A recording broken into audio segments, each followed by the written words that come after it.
এইবাৰ কংগ্ৰেছে কৈছে আমি বিটিআৰত ইলেকশ্যন খেলিম।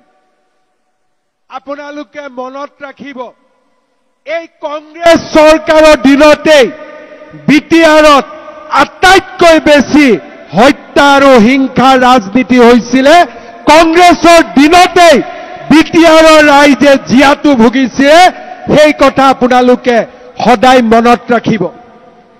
এই কংগ্ৰেছৰ দিনতেই বিটিআৰত বোমা বিস্ফোৰণ, সাম্প্ৰদায়িক হত্যা, হিংসা। কংগ্ৰেছে কেতিয়াও বিটিআৰত শান্তি বিচৰা নাছিল। 2014 চনৰ পিছত নৰেন্দ্ৰ মোদী ডাঙৰীয়াই বিটিআৰলৈ শান্তি আনিলে। যি কাম মোদী ডাঙৰীয়াই কৰিলে সেই কাম কংগ্ৰেছেও কৰিব পাৰিলেহেঁতেন। কিন্তু কংগ্ৰেছৰ ৰাজনীতি শান্তিৰ ওপৰত প্ৰতিষ্ঠিত নহয়। কংগ্ৰেছৰ ৰাজনীতি হৈছে ভাতৃঘাতী সংঘৰ্ষৰ ৰাজনীতি।